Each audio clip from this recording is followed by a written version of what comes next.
Hola, ¿qué tal? ¿Cómo están, estimados alumnos de Fundamentos? Este video es para estudiar juntos teoría de la verdad. Vamos a comenzar, es un tema bastante novedoso y bueno, tiene algunos detalles que tenemos que discutir juntos. A ver, ahí vamos. Tenemos que ver las definiciones preliminares y en ellas vamos a estudiar vamos a ver la definición intuitiva, el concepto intuitivo de verdad, y luego vamos a ver la definición precisa. Entonces, una de las primeras definiciones es la de dominio. Un dominio es cualquier conjunto no vacío. Y una definición muy importante es la que sigue, la de interpretación. Una interpretación para un conjunto X de fórmula es un dominio junto con una regla que asigna a cada símbolo de predicado de n lugares que ocurre en una fórmula de X un predicado de n lugares en D.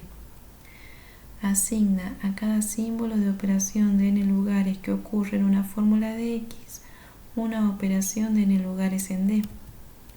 Asigna a cada símbolo de constante que ocurre en una fórmula de X un elemento de D. Y por último, asigna el primer símbolo de predicado de dos lugares, alfa numeral numeral, a que ustedes recuerden que nosotros simbolizamos con este símbolo, con el símbolo igual. A este primer símbolo de predicado de dos lugares le asigna el predicado identidad, que fíjense tiene la misma notación, lo vamos a escribir de la misma forma. Pero el primer símbolo de predicado de dos lugares ocurre en el conjunto X de fórmulas y el predicado identidad ocurre en el dominio de, ¿sí? Son objetos de naturaleza distintas y tenemos que poder distinguirlos. Bueno, el predicado identidad en D definido por, como nosotros ya sabemos definirlo, A será igual a B si y solo si A y B son los mismos elementos de D. Entonces, acá lo que nos tiene que quedar claro es que una interpretación se da para un conjunto de fórmulas, ¿sí? Eso nos tiene que quedar claro. Una interpretación se da para un conjunto de fórmulas. ¿Y qué es? Bueno, es un dominio junto con una regla de asignación, ¿sí? Esta regla de asignación toma algo del conjunto de fórmulas, por ejemplo, toma un símbolo de predicado, un símbolo de operación, un símbolo de constante y le asigna un elemento en D, ya sea un predicado, puede ser un predicado, una operación, un elemento, ¿sí? Eso nos tiene que quedar claro respecto de la interpretación. Ahora, un caso particular de una interpretación es un modelo. Un modelo para un conjunto X de fórmula, de nuevo, es una interpretación a la que la vamos a llamar M por modelo para X, tal que toda fórmula de X sea verdadera en M. Bueno, entre otras cosas vamos a demostrar algo muy interesante. Nosotros mostraremos que una fórmula con variables libres puede ser ni verdadera ni falsa, ¿sí? Si una fórmula tiene variables libres, esta fórmula puede ser ni verdadera ni falsa. Pero si la fórmula no tiene variables libres, esto quiere decir que si la fórmula es una proposición, entonces es o bien verdadera o bien falsa, pero no ambos. Esto está remarcado porque hasta ahora nuestro pensamiento respecto de verdadero o falso era un pensamiento binario, era verdadero o era falso, ¿sí? Sin embargo, según lo que está expresado acá, vamos a tener fórmulas que no son ni uno ni lo otro. Muy bien. Y ahora viene el ejemplo que nos muestra la noción intuitiva de verdad. Entonces, fíjense, el modelo o la interpretación, según nosotros habíamos definido, es para un conjunto de fórmulas. Entonces vamos a presentar un modelo para, ¿y quién va a ser el conjunto de fórmulas? Muy bien, para el conjunto de axiomas propios de la teoría de grupos abelianos, ¿sí?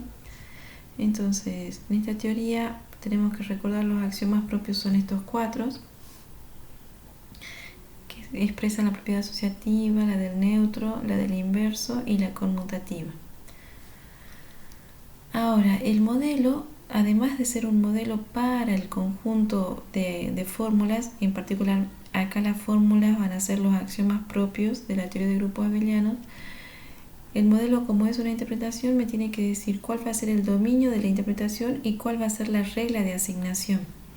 Entonces, el dominio de M es el conjunto formado por dos elementos, por los elementos A y B.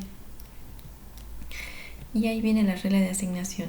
M asigna al símbolo de operación más la operación cerito, que ya la vamos a ver definida en la tabla, ya la voy a presentar a la tabla, o sea que ya está una asignación.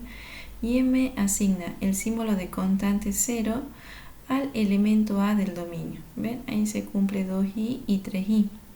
Ahora, ¿qué símbolo de predicados ocurre en este conjunto de fórmulas? Ocurre uno solo, que es el igual. Esa sería la cuarta regla. La primera y la cuarta se resumen en una sola porque hay un solo símbolo de predicado, ¿sí?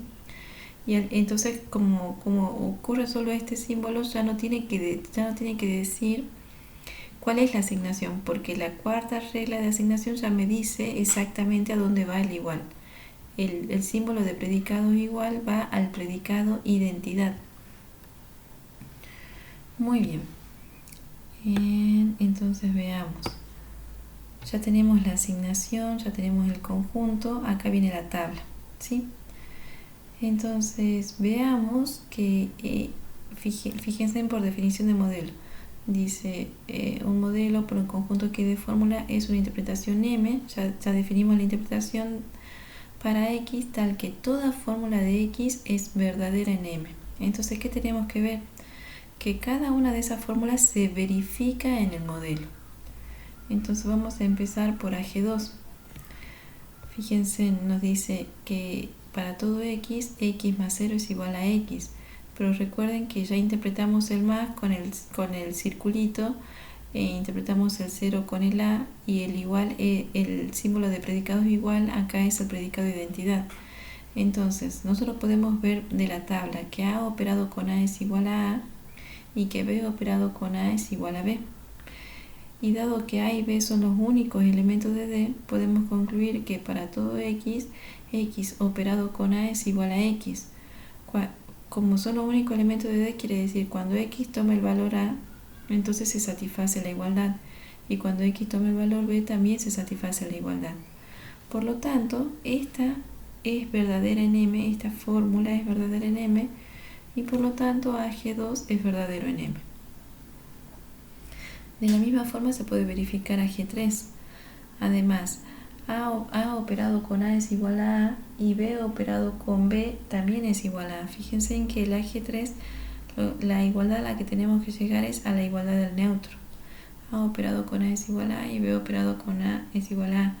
Luego existe un I tal que A operado con I es igual a A y existe un I tal que B operado con I es igual a A. Estas dos son verdaderas en M. ¿Sí? Claro, para el A, el I que existe es el mismo A. Y para B, el I que existe es el propio B. Entonces, dado que A y B son los únicos elementos en D, podemos concluir que para todo X, existe un I tal que X operado con I me da A. Y que esta proposición es verdadera en M. Por lo tanto, AG3 es verdadero en M. Bueno. De la misma forma, para todo X, para todo Y, X operado con Y igual a Y operado con X es verdadera en M, pues bueno, ya hay que ver las cuatro posibilidades de esta igualdad. A operado con A es igual a operado con A, B operado con A es igual a operado con B, A operado con B lo mismo que B operado con A, y por último B operado con B lo mismo que B operado con B. Son verdaderas en M. De la misma forma se puede verificar la propiedad asociativa, que es la primera. Por lo tanto, AG4 es verdadero en M. De la misma forma se puede verificar la propiedad asociativa. Aquí tienen que verificar en 8 igualdades, ¿sí? Entonces yo acá, antes de pasar a la próxima diapositiva, lo que quiero es remarcar lo siguiente. Esta es una noción intuitiva porque claro, todavía no hemos visto cuál es la definición de verdad.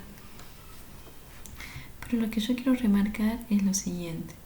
Fíjense en que en todos los casos de conclusión estamos diciendo la fórmula AG2 es verdadera y no decimos es verdadera a secas. decimos es verdadera en el modelo que hemos presentado. La fórmula AG3 es verdadera, no se acaba ahí, es verdadera en el modelo que hemos presentado. Lo mismo con AG4 y lo mismo con AG1. ¿Sí? Siempre concluimos es verdadera en M. Entonces, el gráfico, el mapa conceptual que voy a hacer a continuación, tienen que entenderlo para justamente fijar ideas. Esto no está dentro de la formalidad, sí, pero nos va a servir para fijar ideas. Nosotros hasta ahora veníamos trabajando con teorías de primer orden. Teorías de primer orden. En esta teoría de primer orden nosotros teníamos el conjunto de símbolos propios, que si ustedes recuerdan lo llamábamos con P cursiva, y el conjunto de axiomas propios. Axiomas propios de T.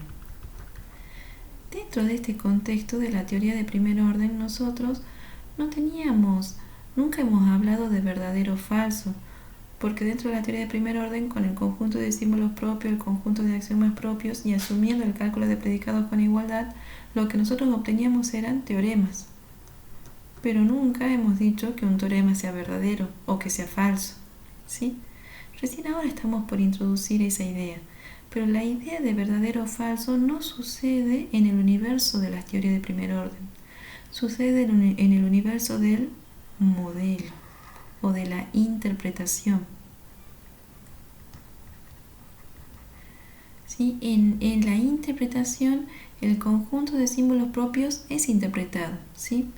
Por eso tenemos un dominio. Y el conjunto de axiomas propios también es interpretado. Entonces, estos teoremas o las proposiciones que surjan de estas teorías, aquí, no en la teoría, sino en el modelo, tienen sentido de preguntarse si son, en la interpretación, tiene sentido de preguntarse si son verdaderas o falsas, o ni uno ni lo otro, o ni verdaderos ni falsos. ¿Se entiende? Entonces, el concepto de verdad o falsedad no se da en la teoría de primer orden. Allí nosotros lo que nos preguntamos es si una dada proposición se puede deducir lógicamente de los axiomas. Pero eso no implica ser verdadero o falso. El concepto de verdad o falsedad se da en el universo de la interpretación de esa teoría. Entonces, si yo propongo una interpretación, esos teoremas pueden ser o verdaderos o falsos, o ni uno ni lo otro en esa interpretación. Pero puedo proponer otra interpretación y en esa otra interpretación este teorema que tal vez acá era verdadero, acá puede ser falso, ¿sí? Entonces la verdad o la falsedad depende de la interpretación que nosotros demos para esa teoría, ¿sí? Eso nos tiene que quedar claro. Particularmente si la interpretación es un modelo, entonces todos los axiomas, si la interpretación es un modelo, toda fórmula para ese modelo debe ser verdadera, ¿sí? Como sucede aquí. Bueno, eso era, espero que les haya quedado claro, ¿sí? Verdadero o falso a secas no tiene sentido, verdadero o falso en el universo de la teoría de primer orden tampoco tiene sentido, verdadero o falso se habla siempre en la interpretación. Muy bien, vamos a avanzar. A ver, ahora vamos a ir con la definición precisa de verdad. Bueno, y antes de hacer eso yo quería recordarles lo siguiente. Fíjense, todo lo que yo digo no suprime el libro, es una simplificación del libro, un resumen. Ustedes siempre tienen que remitirse al libro, ¿sí? En este caso, bueno, acá está desarrollado ese ejemplo, pero el libro presenta más ejemplos. Está el ejemplo 2. Y lo que yo les recomiendo es esto, que ustedes lean el ejemplo 3 y también el ejemplo 4. Fíjense en que son largos, pero tienen mucho sentido para introducir la interpretación precisa de verdad. Bueno, y acá hay algo que se dice a esta altura del libro y que yo me olvidé de ponerlo en la diapositiva. De ahora en adelante las variables van a estar en orden alfabético, van a ser x1, x2, x3. Esto que dice acá es importante, ¿sí? De ahora en adelante vamos a escribir las variables en orden alfabético. ¿Sí?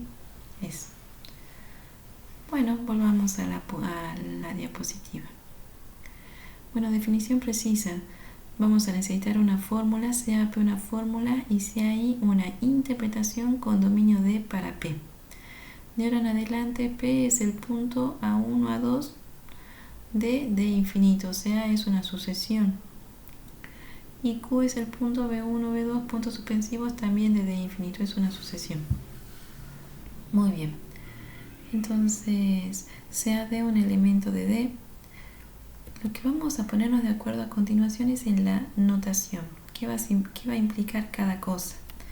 Entonces, ¿qué quiere decir la notación P de D barra K? P de D barra K es un nuevo punto que resulta de reemplazar la coordenada késima de P por D. Es decir, fíjense que acá el punto era un punto de coordenadas A1, A2, AN, y bueno, que tenía infinitas componentes. Bueno, el P de DK es un nuevo punto, muy parecido al punto P, solamente que en la coordenada késima, en lugar de poner el elemento A sub K, lo reemplazo por el elemento D del dominio.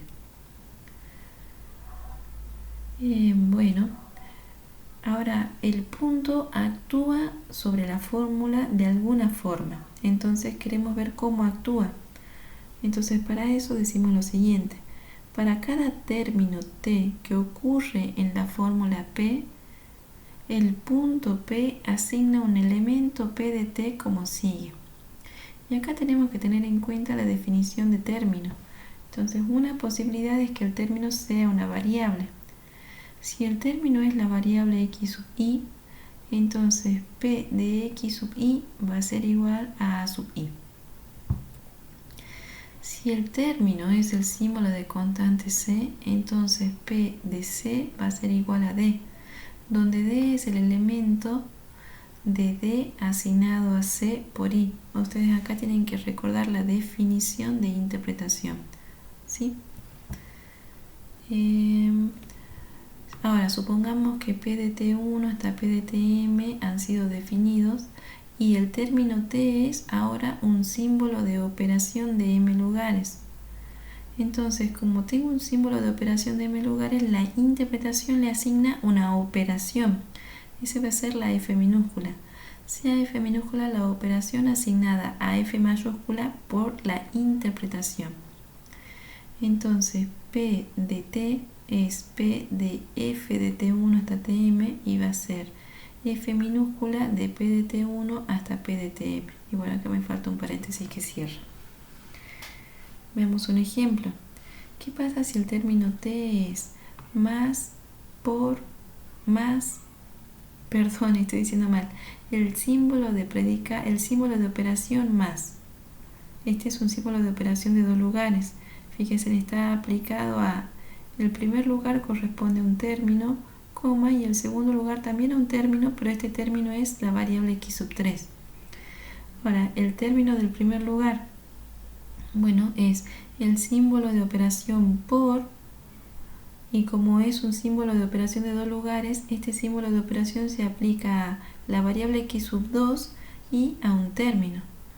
¿Y cuál es el término? El término es el símbolo de operación más aplicado a x7, 0. ¿Sí? Muy bien. Yo acá, fíjense en donde más es el primer símbolo de operación de dos lugares y por es el segundo símbolo de operación de dos lugares. Muy bien. El ejemplo está desarrollado, pero de todas formas quiero que lo discutamos entre nosotros. Entonces vamos a hacer así, así y aquí. ¿Qué es lo que quiero que discutamos? Por un lado, ¿qué es lo que tenemos que pensar? En la teoría de primer orden, el término T es ese que está escrito ahí, más es un símbolo de operación de dos lugares. Entonces, claro, tienen que tener dos lugares y el segundo lugar está ocupado por la variable x sub 3. Pero el primer lugar tiene que estar ocupado por un término, una variable es un término. ¿Cuál es el término del primer lugar? Bueno, es un símbolo de operación también de dos lugares. El símbolo de operación por. El segundo lugar es la variable x sub 2 y el primer lugar es de nuevo un término. El término formado por el primer símbolo de operación de dos lugares más aplicado a x7 y al símbolo de constante 0. Muy bien. Entonces, ¿qué nos tienen que decir? Bueno, de nuevo voy a hacer, si ustedes me permiten, de este lado un diagrama. ¿Sí? Esto no es formal, eso quiero que entiendan, pero sí es para, ¿cómo se dice cuando uno quiere arraigar el concepto? No se me ocurre otra palabra que no sea el de arraigar, la de arraigar. Pero bueno, eso quisiera. Nosotros en la teoría de primer orden, tenemos el primer símbolo de predicado de dos lugares, o sea, tenemos el beta numeral numeral y tengo el beta numeral numeral palito. A este, en vez de llamarlo así tan tediosamente, lo llamamos con más, ¿sí? Y a este, en vez de llamarlo tan tediosamente, lo simbolizamos con por, pero es una notación simplificada, ¿sí? Y además, en la teoría de primer orden, en esta fórmula me doy cuenta que aparece el primer símbolo de constante, que es el gamma. Bueno, para no arrastrar una notación tan pesada, el gamma lo llamo así, 0. Pero lo que yo quiero decir es que esta es una notación simplificada, ¿sí? Eso sucede en la teoría de primer orden. Ahora, esta teoría de primer orden tiene que ser interpretada. En la interpretación nos tienen que decir este más a dónde va a parar. Perdón, este beta numeral numeral a dónde va a parar. El beta numeral numeral palito a dónde va a parar. Y el gamma a dónde va a parar, ¿sí? Bueno, eso nos tienen que decir, que en vez de decirlo con beta y alfa, lo voy a decir con más, por y 0, pero tenemos que entender que estos están en la teoría de primer orden, no son operaciones, son símbolos de operaciones. Entonces, ¿qué nos va a decir? Si hago, bueno, voy a hacer un clic y voy a volver para atrás, así no pierdo todo lo que está acá. Sí, fíjense, dice, si hay la interpretación con dominio en los reales, que asigna la suma usual y el producto usual a los símbolos más y por, a los símbolos, ¿sí? Más y por, y el número 0 al símbolo de constante 0. Entonces, ¿qué nos dice? La interpretación tiene como dominio los reales. El dominio de la interpretación es el conjunto de los reales. ¿Y qué va a hacer? Bueno, al símbolo de operación más le asigna la suma usual, al símbolo de operación por le asigna el producto usual,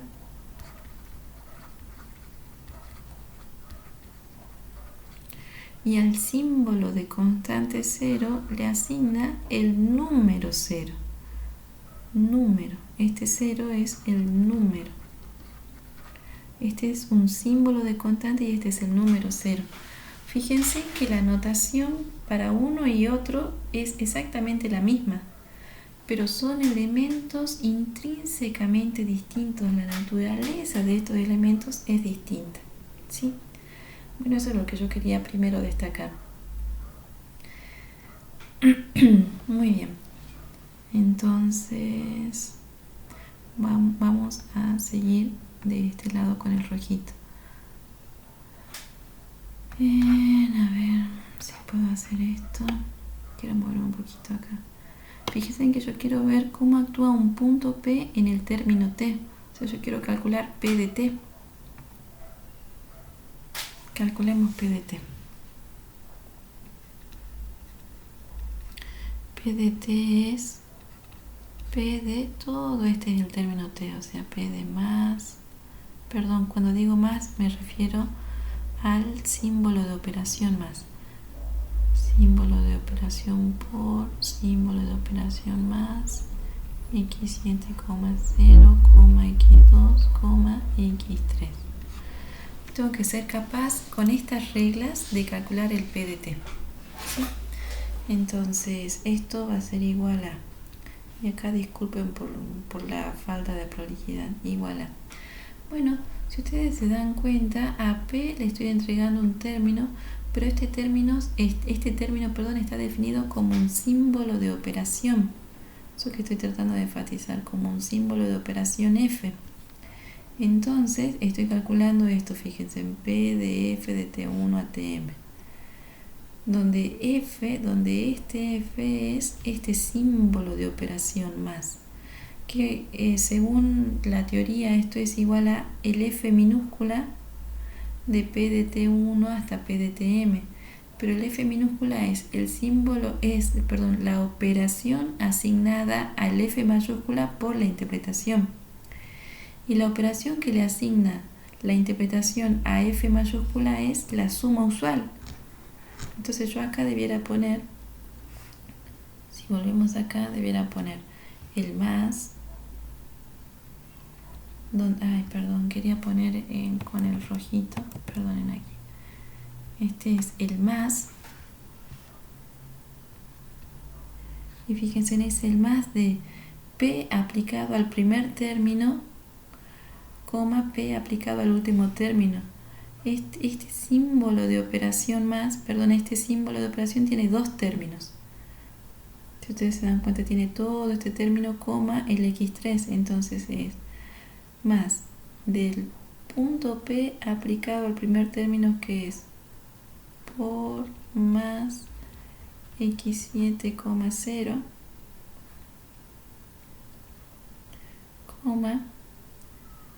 me falta cerrar este por aquí, gracias, P de x3.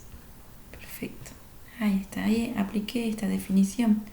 Pero ahora lo que quiero remarcar es que este más que está acá afuera, en realidad, según nuestra definición, es la suma usual, es el F minúscula, que de nuevo enfatizo, tienen la misma notación, pero son elementos de naturaleza distintas. A esta altura ya puedo decir que esta suma es la suma usual de los reales a esta altura, ¿sí?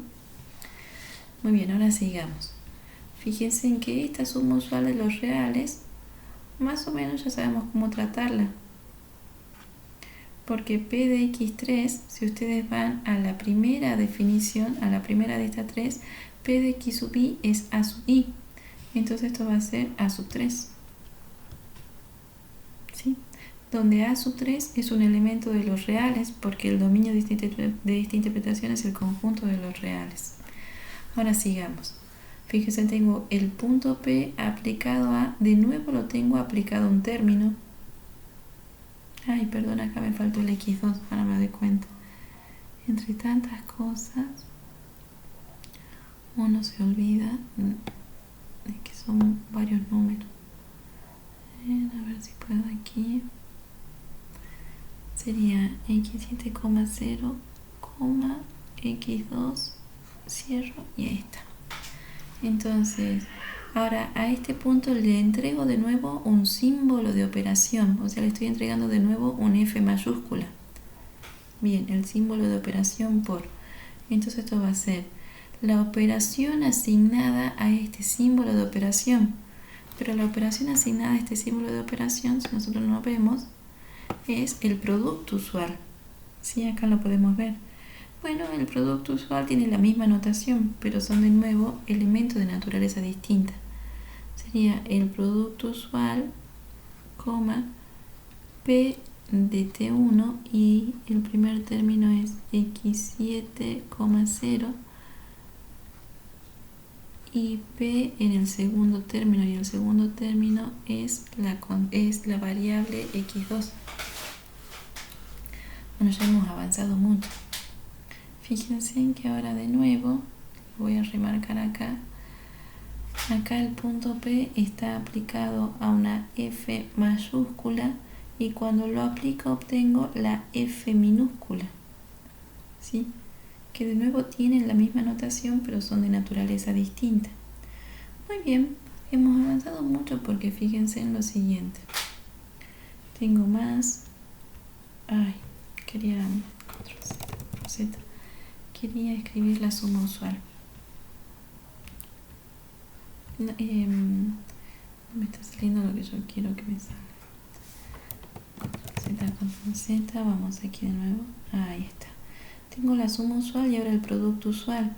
Y el producto usual es muy bueno porque ya estoy en los reales.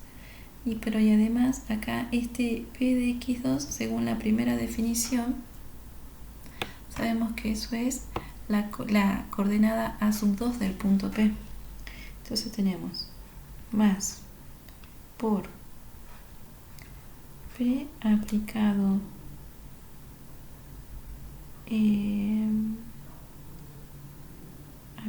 acá termina este, porque el P de X2 ya está bien, ahí está bien. Estoy pensando en mis paréntesis más, perfecto, ahí está bien. P aplicado a más x7,0, P aplicado a x2, bueno, eso es A sub 2, según la definición, coma A sub 3. Y ahora vamos de nuevo. Suma usual, producto usual, paréntesis. Y ahora, de nuevo, al punto P le estamos entregando un símbolo de operación, el símbolo de operación más. Entonces, esa, según nuestra definición, es la suma usual y P en cada término. Bueno, P en X7, P en 0, coma A sub 2, coma A sub 3. A ver si también mis paréntesis, suma, acá se tienen que cerrar. Bueno, ahí ya estamos, ¿sí? Ya hemos aplicado todas las definiciones, bueno, casi todas. Siempre me falta un paréntesis, me falta o me sobra. Aquí. Entonces fíjense en acá, decimos, bueno, suma usual, producto usual, suma usual. P de X7 según la primera definición es A7. P de 0 según la definición de interpretación al símbolo de constante 0 le envía al 0 número. O sea, P de 0 es 0. Solamente que este 0 es símbolo de constante y este 0 es el 0 número. Coma A sub 2. Coma A sub 3. Esto va a ser igual a... Y fíjense que esto que tenemos acá al final es una operación en los reales. Genial, eso yo lo puedo escribir con una notación más amable. Una operación en los reales, bueno, me dicen, tengo una suma, es la primera operación, es la más fuerte, entre un término y el A sub 3. O sea, el segundo término de la suma es el A sub 3. Y el primer término, bueno, es un producto, la operación que gobierna el primer término es un producto. Un producto entre, fíjense, en A sub 2 y otro término que es la suma entre A sub 7 y 0. Eso sería. Entonces, P de T es, en definitiva, cómo actúa el punto en el término T. Actúa de esta forma. Por ejemplo, bueno, antes de borrar, todo esto que lo que está hecho acá, acá está muy resumido, ¿sí? Cuando yo haga clic van a ver el resumen de esto, así que mejor sería que ustedes vayan tomando nota a medida que va avanzando el video. Entonces, un ejemplito en particular. Por ejemplo,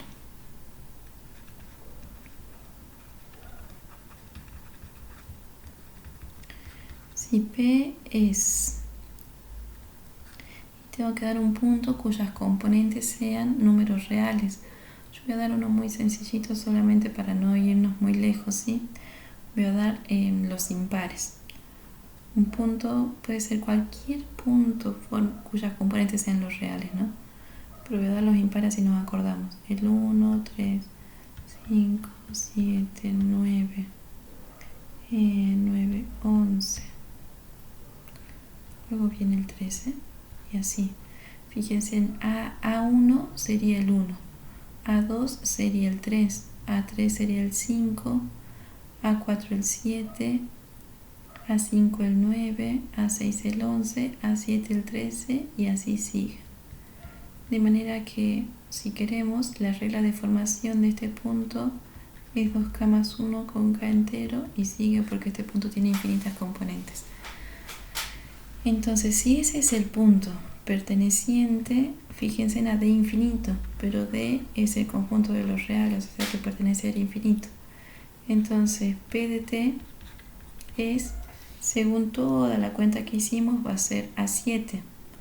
A7 es 13 más 0 por A2. A2 es 3 más A3. A3 es 5. Ay, perdón. Z más 5. Bueno, lo que sea que de esta cuenta ya no la puedo hacer yo, pues no me da la... Hay que multiplicar 13 por 3 y sumarle 5. Bueno, así actúa el punto sobre este término. Muy bien, chicos, espero que haya quedado claro. Fíjense en que la notación es bastante pesada, pero si uno la practica lentamente, con mucha paciencia, sí se puede. Bueno. Todo lo que está escrito se va a perder, pero lo que va a aparecer acá es justamente lo que hicimos ahí.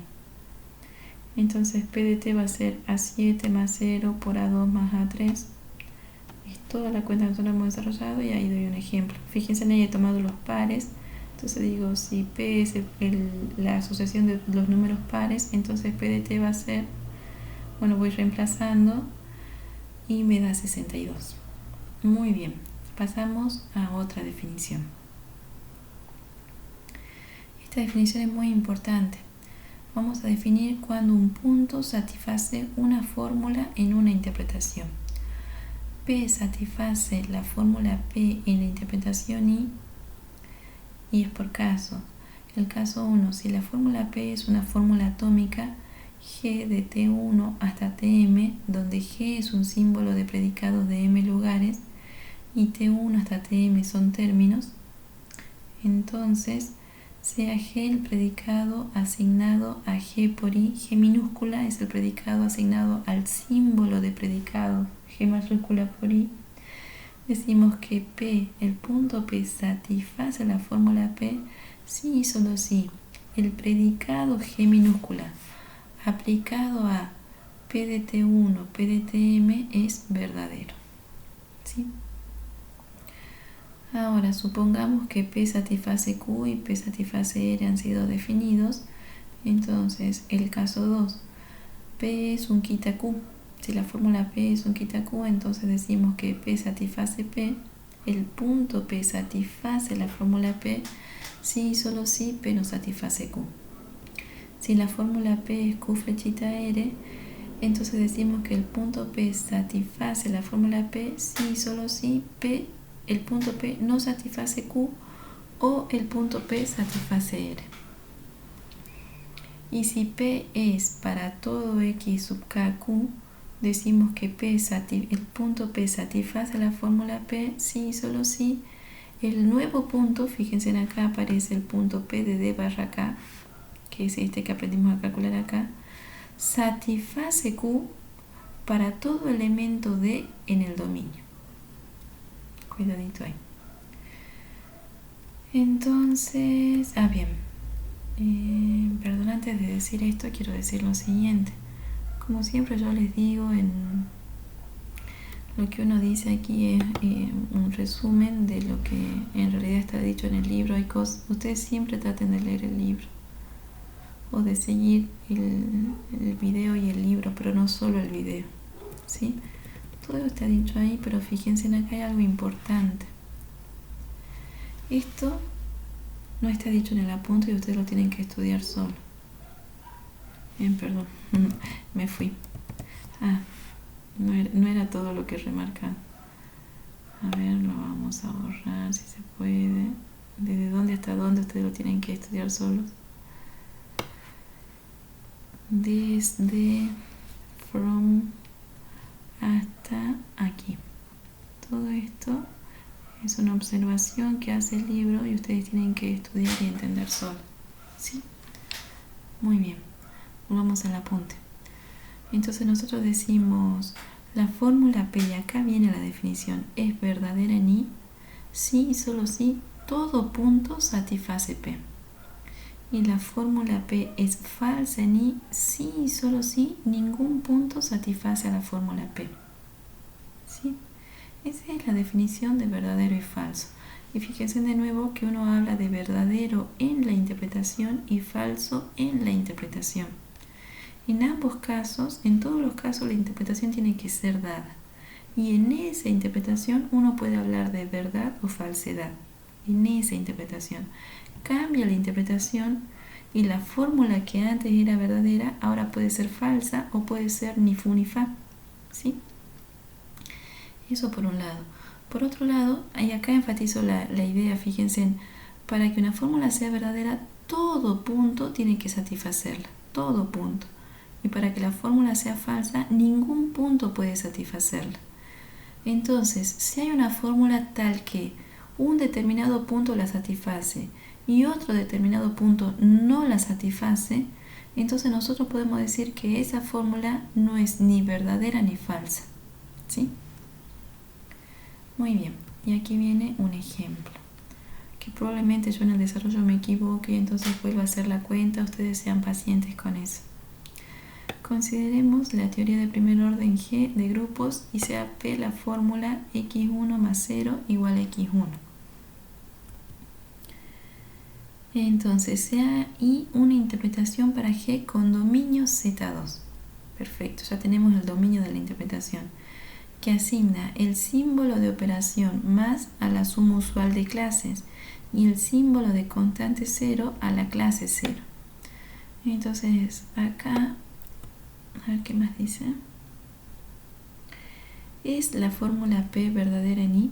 Muy bien, entonces así vamos a dejar y yo voy a empezar a hacer cuentas. Lo que quiero decir es lo que digo casi siempre. Lo que ya esto de que lo que viene a continuación es un esquema que no es formal, pero que sirve para profundizar las ideas, afianzar las ideas. Entonces nosotros tenemos la teoría de primer orden de grupos. Teoría de primer orden y es la teoría de grupos. Nosotros ya la conocemos, tiene su conjunto de símbolos propios y su conjunto de axiomas propios, ¿sí? Entonces, dentro de esta teoría de primer orden, nosotros tenemos el símbolo propio más, que es el beta numeral, al que nosotros denotamos con más, ¿sí? Y tiene también el símbolo propio gamma, al que nosotros denotamos con 0. ¿Y qué más? Bueno, y tiene el símbolo igual, el alfa numeral, que bueno, eso por definición tiene que ir al predicado de identidad. Muy bien, entonces, esa es la teoría de primer orden de grupos. Nosotros tenemos una interpretación. Entonces tenemos que decir cuál es el dominio de esa interpretación. Bueno, es el Z2, que nosotros sabemos que en Z2 está la clase del 0 y la clase del 1. Bien, entonces a este símbolo de operación le asigna, la interpretación le asigna la suma usual de clases. Sería la suma módulo 2 en este caso. Y al símbolo de constante 0 le asigna la clase 0. ¿Sí? Entonces, de nuevo, bueno, acá las notaciones no son las mismas, ¿sí? Para la suma sí, pero para el 0 no. Este no es ni siquiera el número 0, es el 0 clase de equivalencia. Muy bien, ¿qué es lo que tenemos que ver? Quiero saber si esta fórmula P es verdadera en I, donde P, y ahora venimos aquí, P es la fórmula x1 más 0 igual a x1. Esta fórmula está dentro de la teoría de primer orden. Si yo quiero saber si es verdadera en I, bueno, la tengo que interpretar de acuerdo a las reglas de interpretación que ya hemos aprendido y ver si se cumple la definición de satisface, ¿sí? Entonces, lo primero que observamos, creo que en realidad debiera borrar un poquito acá.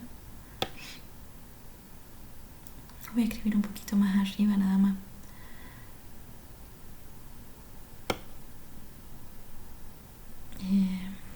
Disculpen, esto es la vida misma.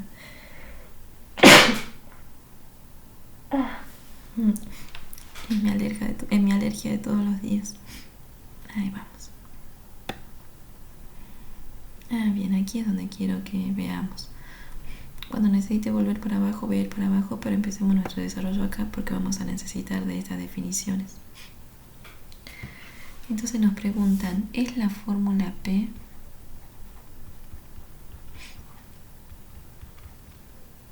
Nos preguntan, ¿esta fórmula es verdadera en I?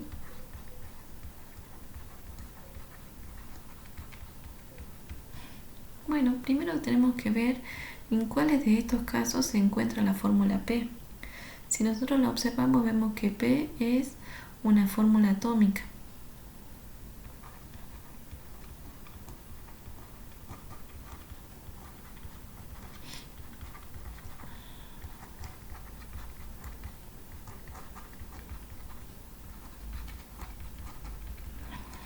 Eso quiere decir que P es, si seguimos la notación de fórmula atómica, sería este G sería el alfa numeral, pero nosotros lo simbolizamos con igual aplicado a T1. Bueno, T1 es el símbolo de operación más aplicado a X1, 0, X1. ¿Sí? Muy bien, ese es P. ¿Qué tengo que ver yo? Y bueno, para que P sea verdadera en I, tengo que ver que todo punto P satisfaga la fórmula P. Eso quisiéramos ver. Todo punto P satisface la fórmula P.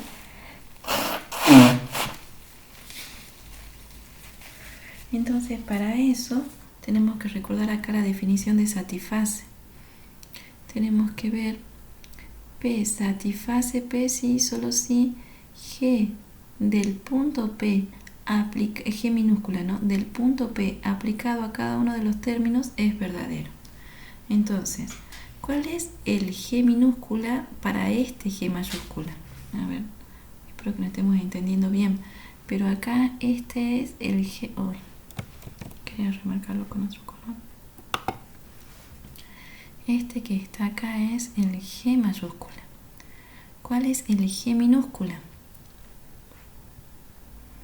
A ver, tenemos que verlo en la interpretación. Pero bueno, yo les dije, eso no lo vamos a escribir porque eso está dada por definición. En la teoría de grupos, a ver, permítanme venir acá. En la teoría de grupos nosotros sabemos que acá, de primer orden, nosotros sabemos que acá tenemos a ver, tenemos el alfa numeral. Sabemos que ese primer símbolo de predicado lo simbolizamos con el igual y que ese por definición de interpretación va a parar al predicado identidad, ¿sí? Eso quería decir. Entonces, este es el G mayúscula y este es el G minúscula. Ahora volvamos para arriba.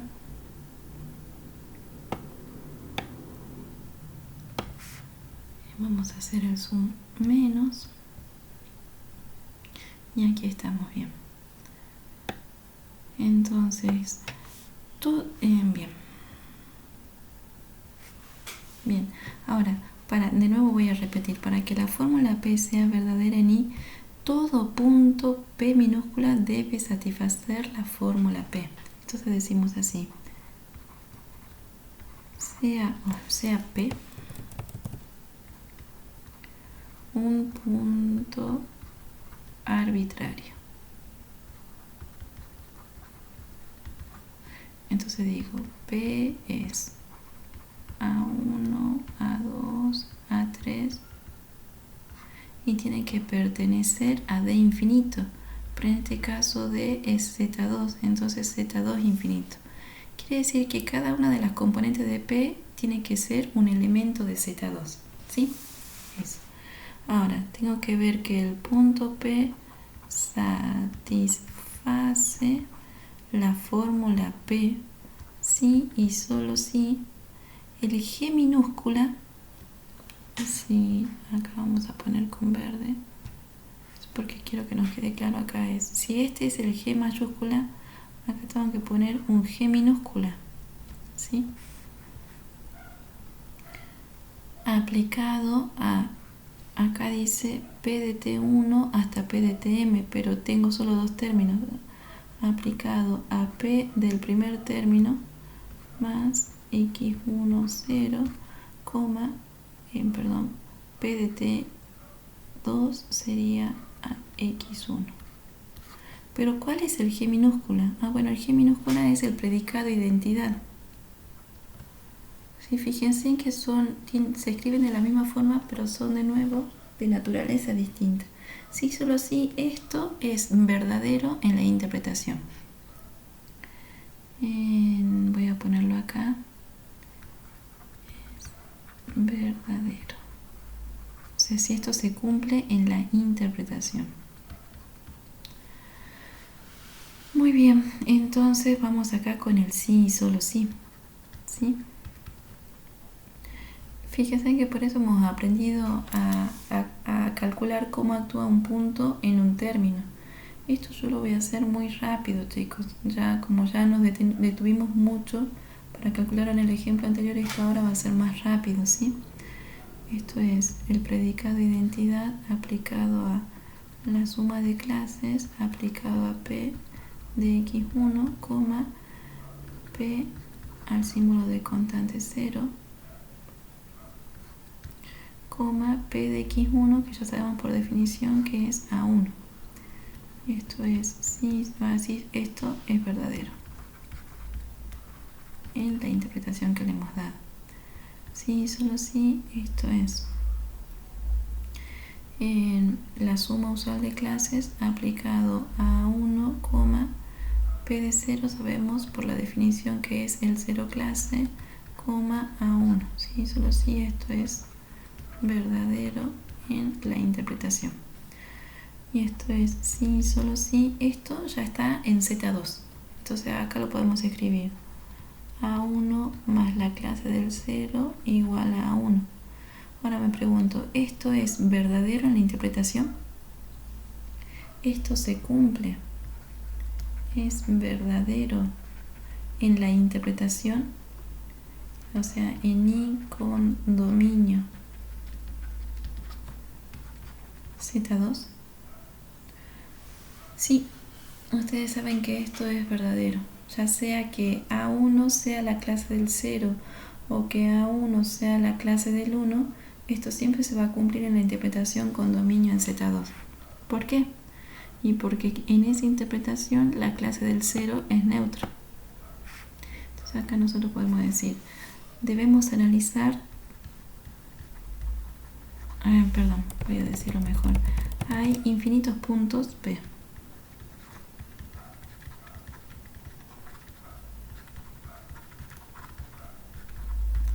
Pero solo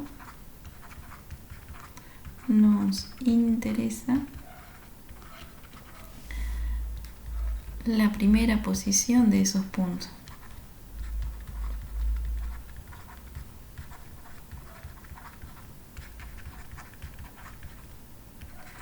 Y entonces, o luego, hay que analizar solo dos posibilidades.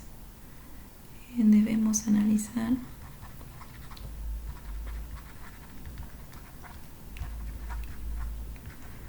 dos posibilidades.